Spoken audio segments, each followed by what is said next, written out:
నమస్తే, welcome to స్వతంత్ర. నేను మురళి. ముందుగా హెడ్లైన్స్ చూద్దాం. రేపు తెలంగాణ అసెంబ్లీలో ఇరిగేషన్పై శ్వేతపత్రం. ప్రత్యేకంగా సమావేశమైన కాంగ్రెస్ ఎమ్మెల్యేలు, ఎమ్మెల్సీలు.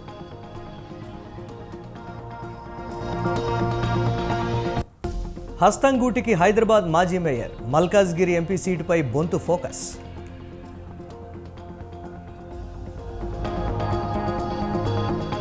గతంలోనే మేడిగడ్డ ప్రాజెక్టు సందర్శించాం, మళ్లీ ఇప్పుడు అవసరం లేదన్న కిషన్ రెడ్డి.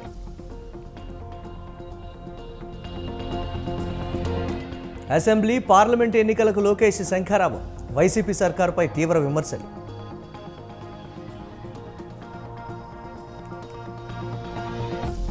సింగోటం రాము హత్య కేసులో రోజుకో ట్విస్ట్. విచారణ సాగుతున్న కొద్దీ వెలుగులోకి మరిన్ని విషయాలు.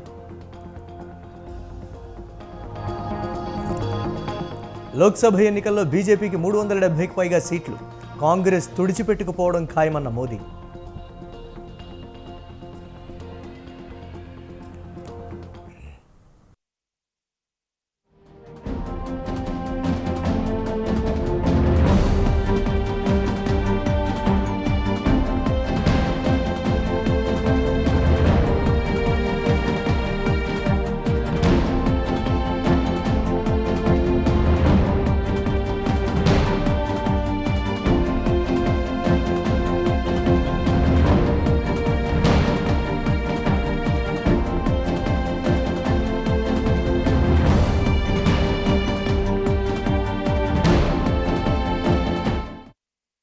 బ్రేకింగ్ న్యూస్ చూస్తున్నాం. రేపు తెలంగాణ అసెంబ్లీలో ఇరిగేషన్పై శ్వేతపత్రం విడుదల చేయనుంది రేవంత్ ప్రభుత్వం.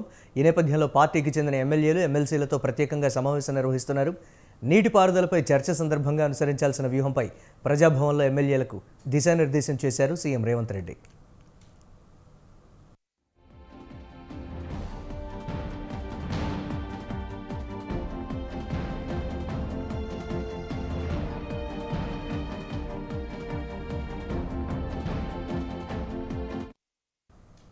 అనంతరం మంత్రులు, ఎమ్మెల్యేలు, ఎమ్మెల్సీలకు మంత్రి ఉత్తమ్ కుమార్ రెడ్డి ఆధ్వర్యంలో పవర్ పాయింట్ ప్రజెంటేషన్ ఇస్తున్నారు. గత ప్రభుత్వంలో జరిగిన అనేక అంశాలపై ఇందులో ప్రజెంటేషన్ ఇవ్వనున్నారు. ఈ నెల 13న కాళేశ్వరం ప్రాజెక్టులో భాగంగా నిర్మించిన మేడిగడ్డ బ్యారేజ్ను సీఎం రేవంత్తో పాటు మంత్రులు, ఎమ్మెల్యేలు సందర్శించనున్నారు. దీనిపై కూడా ఈ సమావేశంలో చర్చ జరగనుంది.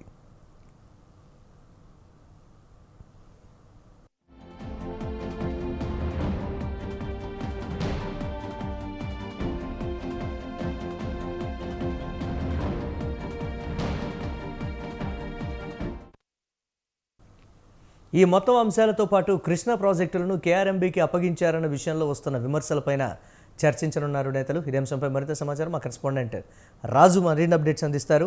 రాజు.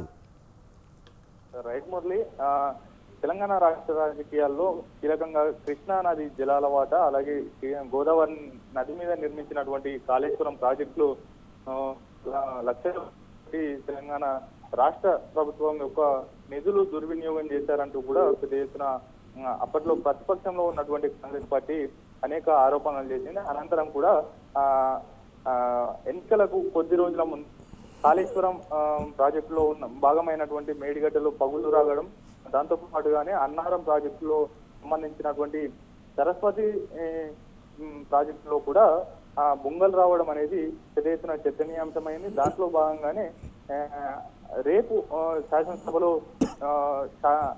నీటిపారుదల శాఖ మీద శ్వేతపత్రం విడుదల చేయాలని కాంగ్రెస్ పార్టీ భావిస్తా ఉంది. దాంట్లో భాగంగానే ముందుగానే రేపు శాసనసభలో అనుసరించాల్సినటువంటి వ్యూహాలను చర్చించేందుకు కూడా పెద్ద ఎత్తున ఇప్పటికే ప్రజాభవన్ కు ఎమ్మెల్యేలు చేరుకున్నారు.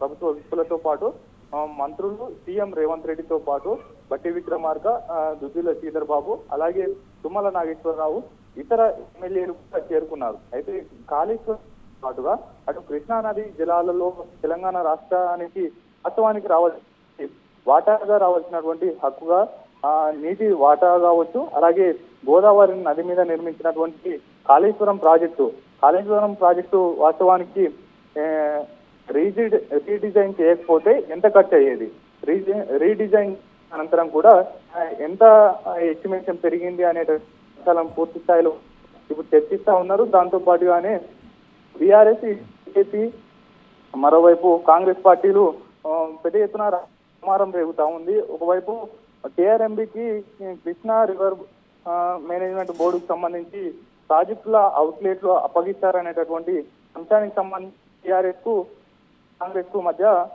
మాటల యుద్ధం నడుస్తా ఉంది. లేదు, గత ప్రభుత్వమే ఇప్పటికే ఆ అవుట్లెట్లను నిర్వహణకు సంబంధించి బాధ్యతలు కేంద్రానికి అటు బోర్డుకు అప్పగించి నిర్ణయం తీసుకుంది. అజానికి సంబంధించి మేము ఒప్పుకోలేదు అనేటటువంటిది కాంగ్రెస్ ప్రభుత్వం చెప్తున్నప్పటికీ, మరోవైపు మేము ఒప్పుకోలేదు అనేది కాంగ్రెస్ పార్టీ చెప్తున్నప్పటికీ, లేదు ఇప్పటికే దాని మీద సంతకాలు పెట్టారు అవుట్లెట్లు. అలాగే మొన్న జరిగినటువంటి సమావేశంలో కూడా అది బీఆర్ఎస్ చెప్తా ఉంది. దీనికి నిరసనగానే 13వ తేదీన బీఆర్ఎస్ అటు నిరసన సభ నిర్వహించబోతా ఉంది నల్గొండలో. మరోవైపు కూడా 13వ తేదీనే కాళేశ్వరం సందర్శన ప్రజాప్రతినిధుల ఎమ్మెల్యేలు ఎమ్మెల్సీలతోని కాంగ్రెస్ ప్రభుత్వం అటు కాళేశ్వరం సందర్శనకు తీసుకువెళ్లాలనేటటువంటి ఆలోచనలో ఉంది. దానికి తీసుకునే కంటే ముందే అసెంబ్లీ సాక్షిగా ప్రజలకు పూర్తి అనుమానాలు కూడా ఇవాళ ప్రజెంటేషన్స్ తీసుకున్నా పూర్తిగా రేపు అనుసరించాల్సినటువంటి వ్యూహాలకు సంబంధించి పూర్తి అవగాహన ఉండేందుకు కూడా ఎమ్మెల్యేలకు, మరీ ముఖ్యంగా నూతనంగా చట్టసభల్లో అడుగుపెట్టినటువంటి నేతలకు అవగాహన కల్పిస్తా ఉన్నారు. రైట్, థ్యాంక్స్ ఫర్ అప్డేట్స్ రాజు. ఆంధ్రప్రదేశ్ ఎన్నికల్లో రానుంది టీడీపీ జనసేన ప్రభుత్వమే అన్నారు తెలుగుదేశం పార్టీ జాతీయ ప్రధాన కార్యదర్శి నారా లోకేష్. శ్రీకాకుళం జిల్లా ఇచ్చాపురం నుంచి శంఖారావం యాత్రకు శ్రీకారం చుట్టారు ఆయన. ఎన్ని కేసులు పెట్టినా వెనక్కు తగ్గేది లేదని తేల్చి చెప్పారు. చట్టాలను ఉల్లంఘించిన అధికారుల పేర్లు రెడ్ బుక్లో ఉన్నాయని తెలిపిన లోకేష్, తాము అధికారంలోకి వచ్చాక వారిపై న్యాయ విచారణ జరిపిస్తామని అన్నారు. వడ్డీతో సహా చెల్లిస్తామంటూ వార్నింగ్ ఇచ్చారు.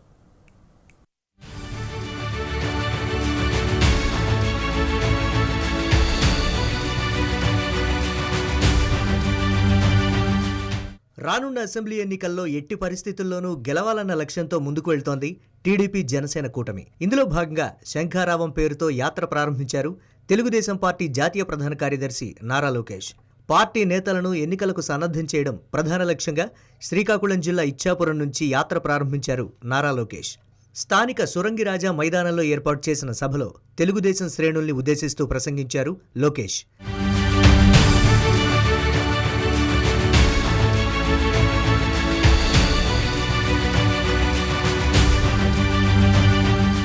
తెలుగుదేశం పార్టీకి ఉత్తరాంధ్ర కంచుకోట అన్నారు లోకేష్. పౌరుషాలు, పోరాటాలకు మారుపేరు శ్రీకాకుళం జిల్లా అని చెప్పుకొచ్చారాయన. టీడీపీ పాలనలో ఉత్తరాంధ్రను జాబ్ క్యాపిటల్ ఆఫ్ ఇండియాగా చేస్తే వైసీపీ ప్రభుత్వం మాత్రం ఉత్తరాంధ్రను గంజాయి క్యాపిటల్గా మార్చిందంటూ మండిపడ్డారు. సిద్ధం అంటూ ప్రజల్లోకి వస్తున్న జగన్ దేనికి సిద్ధమని ప్రశ్నించారు. జైలుకు వెళ్లేందుకా అంటూ సెటైర్లు కూడా వేశారు నారా లోకేష్. మన ఇచ్చాపురం అంటే నాకు ఒకే ఒక పదం వస్తుంది, తెలుగుదేశం పార్టీ అడ్డా. మన పార్టీ ఆవిర్భావం నుంచి కేవలం ఒకే ఒకసారి ఇచ్చాపురం నియోజకవర్గం మనం ఓడిపోయాం. 2014 నుంచి 2019 మధ్యన దాదాపు 1500 కోట్ల రూపాయలు ఖర్చు పెట్టి పెద్ద ఎత్తున మన నియోజకవర్గాన్ని మనం అభివృద్ధి చేసుకున్నాం. అనేక ప్రాజెక్టులు తీసుకొచ్చాం, ఆసుపత్రులు తీసుకొచ్చాం, అభివృద్ధి కార్యక్రమాలు చేశాం. కానీ మిమ్మల్ని అందరినీ ఒకటి అడుగుతున్నా, గత 5 సంవత్సరాలుగా వైకాపా ప్రభుత్వం ఇచ్చాపురం చేసిందేంటి, పీకింది ఏంటని. జగన్ పాదయాత్ర చేస్తూ ఇచ్చాపురానికి అనేక హామీలు ఇచ్చారు. ఏకంగా కోకోనట్ పార్క్ ఏర్పాటు చేస్తా అన్నాడు, చేశాడా అని ప్రజలందరిని అడుగుతున్నా. బిల్లబట్టి ప్రాజెక్ట్ మోడర్నైజేషన్ వర్కులు చేస్తా అన్నాడు, చేశాడా అని ప్రజలు అడుగుతున్నా. మహేంద్ర తనయ బహుదు నదులకి సంబంధించిన ఛానల్ వర్కులు కూడా రిపేర్ చేస్తానన్నాడు, చేశాడా అని ప్రజలందరినీ ఒక్కసారి ఆలోచించమంటున్నా. 2 నెలలు ఓపిక పట్టండి, మళ్ళీ మన తెలుగుదేశం ప్రభుత్వం వస్తుంది. తమ ప్రభుత్వం అధికారంలోకి వస్తే ప్రతి ఏటా డిఎస్సీ నిర్వహిస్తామని తెలిపారు. వైసీపీ భూ కబ్జాలకు సహకరించలేదని విశాఖలో తహసీల్దార్ను కొట్టి చంపారని ఆరోపించారు లోకేష్. దేశంలో 100 సంక్షేమ పథకాలకు కోత పెట్టిన ఏకైక సీఎం జగన్ అంటూ విమర్శించారు. టీడీపీ అధికారంలోకి వచ్చాక పెండింగ్లో ఉన్న ప్రాజెక్టులను పూర్తి చేస్తామని హామీ ఇచ్చారు. కొబ్బరి, జీడిపప్పు రైతుల సమస్యలను పరిష్కరిస్తామని తెలిపారు. కార్యకర్తల కోసం సంక్షేమ విభాగం ఏర్పాటు చేశామని, వారి కుటుంబాలకు 100 కోట్లు అందజేశామన్నారు లోకేష్. మీరు పడుతున్న కష్టాలు చూశాం. అందుకే చంద్రబాబు నాయుడు గారు, పవన్ కళ్యాణ్ గారు కలిసి బాబు సూపర్ 6 ప్రకటించడం జరిగింది. మన ప్రభుత్వం రాబోతుంది. మన అధికారంలోకి వచ్చిన వెంటనే యువతకి 20 లక్షల ఉద్యోగాలు కల్పిస్తాం. ఉద్యోగాలు వచ్చే వరకు నిరుద్యోగ యువకులకి ప్రతి నెల 3,000 రూపాయలు నిరుద్యోగ భృతి కూడా మన ప్రభుత్వం కల్పించబోతుంది. రెండోది, స్కూల్కి వెళ్ళే పిల్లలకి ప్రతి పిల్లకి 15,000 రూపాయలు తల్లి అకౌంట్లో ప్రతి సంవత్సరం వేసే బాధ్యత మన ప్రభుత్వం తీసుకుంటుంది. ప్రతి రైతుకి అండగా నిలబడడానికి 20,000 రూపాయలు రైతులు కూడా మన ప్రభుత్వం ఇస్తుంది.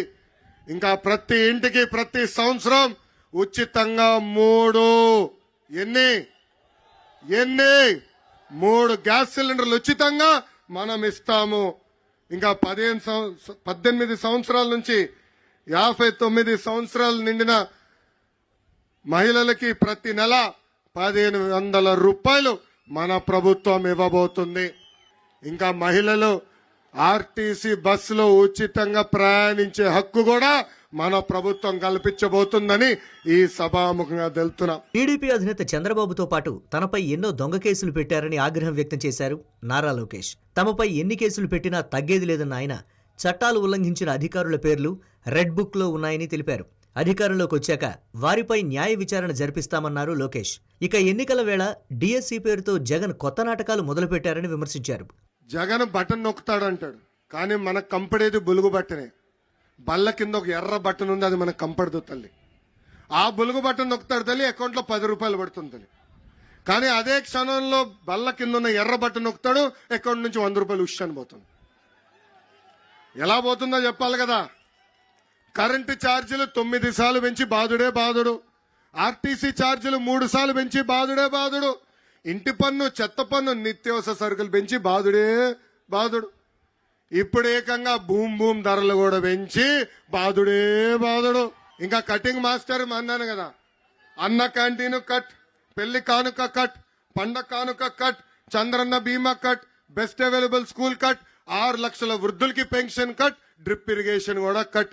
ఇట్లా భారతదేశ చరిత్రలోనే 100 సంక్షేమ కార్యక్రమాలు కట్ చేసిన ఏకైక ముఖ్యమంత్రి ఈ జగన్. తొలి దశలో రోజుకు 3 నియోజకవర్గాల చొప్పున 11 రోజుల పాటు 31 నియోజకవర్గాల్లో లోకేష్ శంఖారావం యాత్ర కొనసాగేలా ప్రణాళికలు రూపొందించింది టీడీపీ.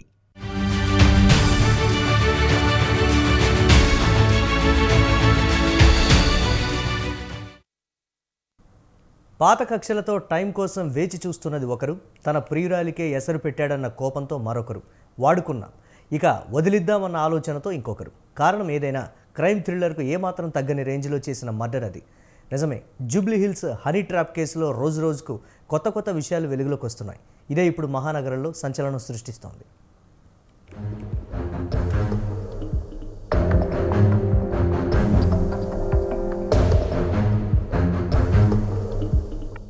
కత్తి పట్టుకున్నవాడు ఏనాటికైనా ఆ కత్తికే బలవుతాడు అన్నట్లుగా చెడు సావాసాలు చేసిన వాడు చివరికి వారి చేతిలోనే హతమైన ఘటన ఇది.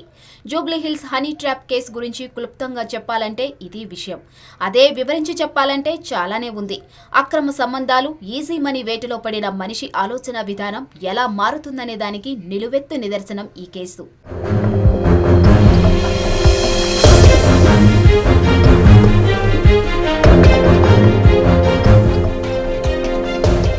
ఇప్పుడు చెప్పుకున్నదంతా ఇతడి గురించే. పేరు సింగోటం రాము. నాగర్ కర్నూలు జిల్లా కొల్లాపూర్ మండలం సింగోటానికి చెందిన రాము హైదరాబాద్లో రియల్ ఎస్టేట్ వ్యాపారం చేసేవాడు. అబ్దుల్ కలాం చారిటబుల్ ట్రస్ట్ పేరుతో పలు సేవా కార్యక్రమాలు నిర్వహిస్తుండేవాడు. దీనికి తోడు నగర శివార్లలో జువ్వ ఆడేవాడు. ఈ క్రమంలోనే ఎన్నో చెడు అలవాట్లకు బానిసయ్యాడు రాము. ఇటీవల ఇతన్ని దారుణంగా హత్య చేశారు కొందరు. ఇదే ఇప్పుడు సంచలనం సృష్టించింది. తీగలాగితే డొంకంతా కదిలిన చందంగా ఈ మర్డర్ వెనుకాల పెద్ద కథ ఉందాగుంది. చెప్పాలంటే క్రైమ్ థ్రిల్లర్ను మించిన స్టోరీ ఉందనే చెప్పాలి.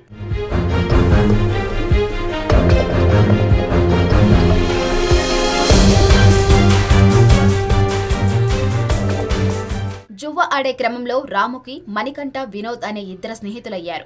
అందరూ ఆ ఆటలో బాగానే సంపాదించారు. అయితే మణికంఠ, వినోద్ ఇద్దరు 20 కోట్ల వరకు సంపాదించగా రాము మాత్రం 100 కోట్ల వరకు గెలుచుకున్నాడు. ఆటలో ఎవరెంత గెలుచుకున్నారనేది పక్కన పెడితే ఎంతో స్నేహంగా మెలిగేవారు ముగ్గురు. ఈ క్రమంలో రాముకి స్థానికంగా ఉన్న మహిళ హిమాంబితో పరిచయం ఏర్పడింది.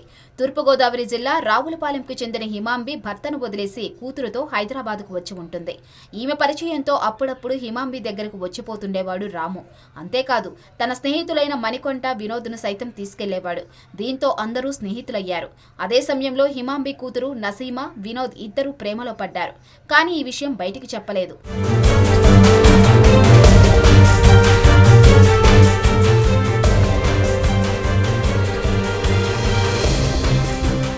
ఇక హిమాంబి విషయానికి వస్తే భర్తను వదిలేసి హైదరాబాద్ వచ్చేసిన ఈమె యూసఫ్గూడలోని ఎల్ఎన్ నగర్లో ఓ కానిస్టేబుల్ ఇంట్లో అద్దెకి దిగింది. మెల్లగా పరిచయం పెంచుకొని అతగాడిని లైన్లోకి దింపింది. అంతే, ఆమె సర్వస్వం అనుకున్న ఆ కానిస్టేబుల్ భార్య, పిల్లల్ని సైతం వదులుకున్నాడు. చివరికి తన ఇంటిని ఆమె పేరుపై రాసేశాడు. దీంతో అవసరం తీరిపోయాక ఆ కానిస్టేబుల్నే పక్కన పడేసింది హిమాంబి. అంతేకాదు తన కూతురు నసీమాతో పాటు మరికొందరు అమ్మాయిలను తీసుకువచ్చి వ్యభిచారం చేయిస్తూ సంపన్నులను దోచుకోవడం మొదలుపెట్టింది.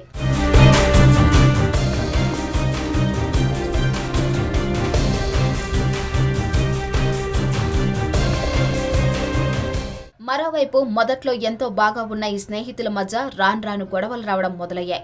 జువ్వ ఆటలో మణికంఠ ఎక్కువగా డబ్బులు పోగొట్టుకుంటూ ఉండడంతో రామును చూస్తే ఇతడిలో ఈర్ష్య మొదలైంది. ఈ క్రమంలోనే మణికంఠ, రాము మధ్య మొదలైన వివాదం పెరిగి పెద్దదైంది.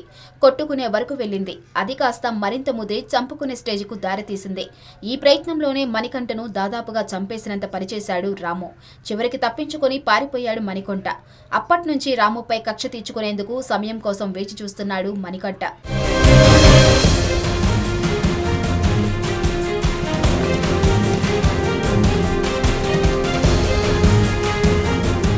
రాముతో అక్రమ సంబంధం పెట్టుకున్న హిమాంబి మెల్లగా అతడి దగ్గర నుంచి డబ్బులు గుంజటం మొదలుపెట్టింది.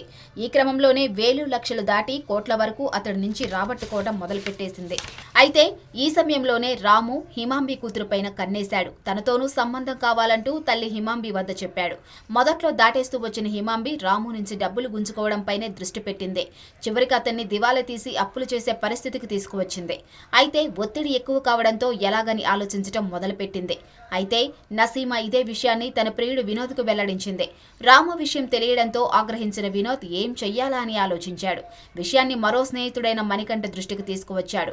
అటు హిమాంబి సైతం ఇక రాము దగ్గర డబ్బులు లేవని గ్రహించింది.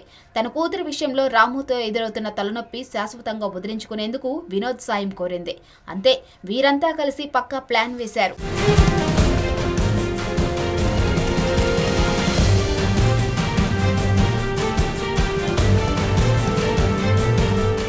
ప్లాన్లో భాగంగా హనీ ట్రాప్ చేశారు. ఇందులో భాగంగా నసీమా రాముకు ఫోన్ చేసింది. తనను సొంతం చేసుకునేందుకు రావాలంటూ పిలిచింది. అంతే, ఎక్కడ లేని ఉత్సాహంతో వచ్చేశాడు రాము. ఇదే అదునుగా భావించి హిమాంబి, ఆమె కూతురు కలిసి కత్తితో దాడి చేశారు. ఆ సమయంలోనే మణికంఠ, వినోద్తో పాటు మరికొందరు వచ్చి విచక్షణ రహితంగా పొడిచారు.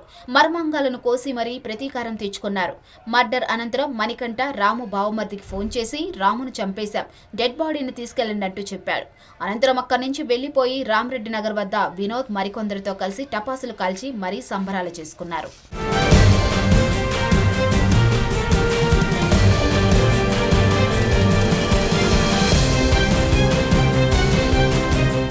సింగోటం రాము మర్డర్ కేసు విచారణ జరుపుతున్న కొద్దీ కొత్త విషయాలు బయటకు వస్తున్నాయి.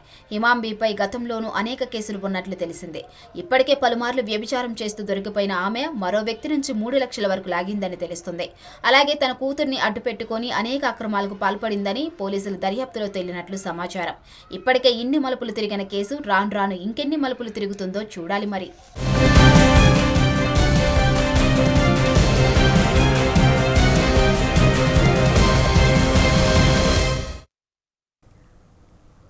టోల్ ప్లాజాల వద్ద టోల్ వసూళ్లపై కేంద్ర ప్రభుత్వం కీలక నిర్ణయం తీసుకుంది. ఆటోమేటిక్గా టోల్ ఛార్జీలు వసూలు చేసే ఫాస్టాగ్ను తొలగించాలని నిర్ణయించింది.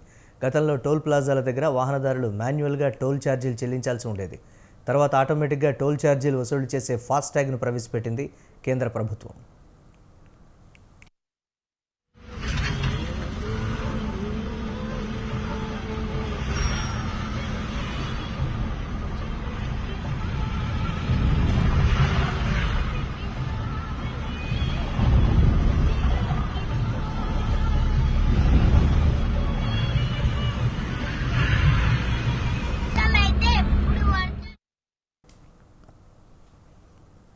తాజాగా దాని స్థానంలో కేంద్రం కొత్తగా జీపీఎస్ ఆధారిత టోల్ కలెక్షన్ సిస్టమ్ను తీసుకొస్తోంది. ప్రస్తుతం ఉన్న ఫాస్టాగ్ను వాహనదారులు రీఛార్జ్ చేయాలి, లేదంటే తగినంత ఫాస్టాగ్ యాప్లో క్యాష్ బ్యాలెన్స్ ఉండాలి. కాగా ఫాస్టాగ్ల నుంచి జీపీఎస్ ఆధారిత టోల్ సిస్టమ్కు మారాలని భారత ప్రభుత్వం యోచిస్తోంది. దీంతో వాహనదారులకు హైవే ప్రయాణం మరింత వేగంగా, సాఫీగా సాగుతుందని కేంద్రం భావిస్తోంది.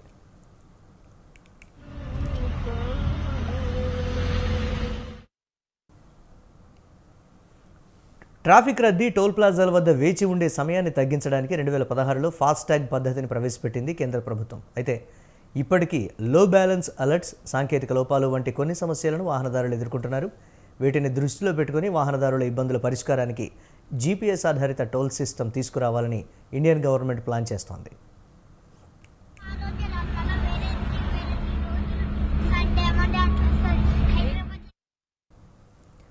జీపీఎస్ ఆధారిత టోల్ సిస్టమ్ అనేది ఒక కొత్త టెక్నాలజీ. ప్రస్తుతం దీనిని దేశ ఆర్థిక రాజధాని ముంబై నగరంలోని అటల్ సేతు వంటి కొన్ని రహదారులపై విజయవంతంగా పరీక్షించారు. ప్రత్యేక సీసీ కెమెరాలతో కదిలే వాహనాల నెంబర్ ప్లేట్లను స్కాన్ చేయడం ద్వారా ఇది సులువుగా పనిచేస్తుంది. ఆ కెమెరాలు ఆటోమేటిక్ నెంబర్ ప్లేట్ రికగ్నైజేషన్ టెక్నాలజీతో వర్క్ చేస్తుంది. ఈ సిస్టంలో వెహికల్ రిజిస్ట్రేషన్కు లింక్ అయిన బ్యాంక్ అకౌంట్ నుంచి టోల్ అమౌంట్ను తీసేసుకుంటుంది. జీపీఎస్ ఆధారిత టోల్ సిస్టమ్ ఫాస్టాగ్ల కంటే అనేక ప్రయోజనాలు ఆఫర్ చేస్తోంది.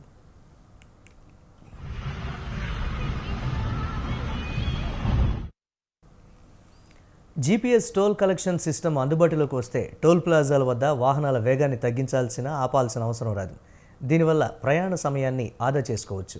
ఫాస్టాగ్స్ను రీఛార్జ్ చేయడం లేదా తగినంత బ్యాలెన్స్ గురించి ఆందోళన చెందాల్సిన అవసరం కూడా ఉండదు. దీనివల్ల యూజర్ ఎక్స్పీరియన్స్ మెరుగుపడుతుంది. ఎలాంటి అంతరాయం లేకుండా వాహనాలు కంటిన్యూగా డ్రైవ్ చేసుకుంటూ వెళ్ళిపోవచ్చు. దీంతో ట్రాఫిక్ సమస్యలు ఎదుర్కొంటున్నారు నిపుణులు.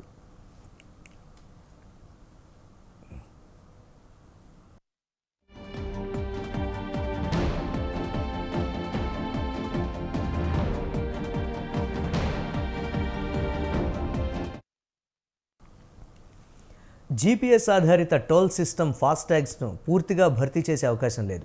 ప్రధాన రహదారులతో ప్రారంభించి క్రమంగా అన్ని చోట్ల దీనిని అమలు చేయాలని కేంద్రం యోచిస్తోంది. అయితే ఇది వచ్చినంత మాత్రాన ఫాస్టాగ్లు నిరుపయోగంగా మారవు. వీటిని చిన్న రహదారులపై లేదా బ్యాకప్ ఆప్షన్గా భవిష్యత్తులో కూడా ఉపయోగించవచ్చు. 2024 ఏప్రిల్ ప్రారంభంలో జీపీఎస్ ఆధారిత టోల్ సిస్టమ్ను దేశవ్యాప్తంగా ప్రారంభించాలని కేంద్ర ప్రభుత్వం భావిస్తోంది.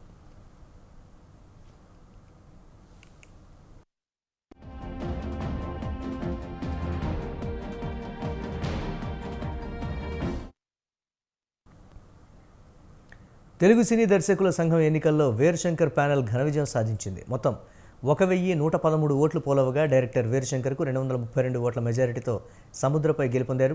వైస్ ప్రెసిడెంట్స్గా వశిష్ఠ, సాయి రాజేష్ ఎన్నికయ్యారు. జనరల్ సెక్రటరీగా సుబ్బారెడ్డి, మద్దినేని రమేష్ గెలుపొందారు. జాయింట్ సెక్రటరీలుగా వడ్డాణం రమేష్, కస్తూరి శ్రీనివాస్ గెలిచారు. ఆర్గనైజింగ్ సెక్రటరీలుగా ప్రియదర్శి, వంశీకృష్ణ ఎన్నికయ్యారు. ఈ సందర్భంగా నిర్మాత ఎస్కేఎన్ దర్శకుల సంఘం సభ్యుల గ్రూప్ ఇన్సూరెన్స్ పథకం కోసం 10 లక్షల రూపాయల విరాళాన్ని ప్రకటించారు. మెచ్యూరిటీ ఉంటుంది, బాధ్యత ఉంటుంది. ప్రేక్షకులకి ఎన్నో సందేశాలు తెలియజేస్తూ ఉంటాం కాబట్టి ఆ బాధ్యతని ఈ వ్యవహార శైలిలో కూడా, ఈ ప్రవర్తనలో కూడా మా వాళ్ళు ఉంటుంది. కాబట్టి ఈ రోజు వరకే ప్యానల్స్, రేపు నుంచి వాళ్ళు కూడా కలిసి వస్తారు, వాళ్ళు కూడా సర్వీస్ చేస్తూ ఉంటారు. ఇప్పుడు దాకా మీడియాకి బిఫోర్ ఎలక్షన్స్ ఎవరు వెళ్ళలేదు.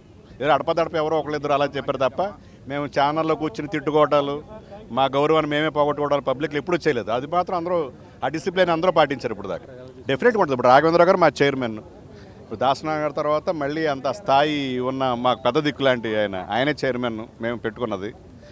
అలాగే చాలామంది నేషనల్ లెవెల్లో, ఇంటర్నేషనల్ లెవెల్లో మన స్థాయిని, ఖ్యాతిని పెంచిన అగ్రదర్శకులు ఇప్పుడు అన్ని భాషల్లో కంటే మన భాషలోనే ఎక్కువ మంది ఉన్నారు.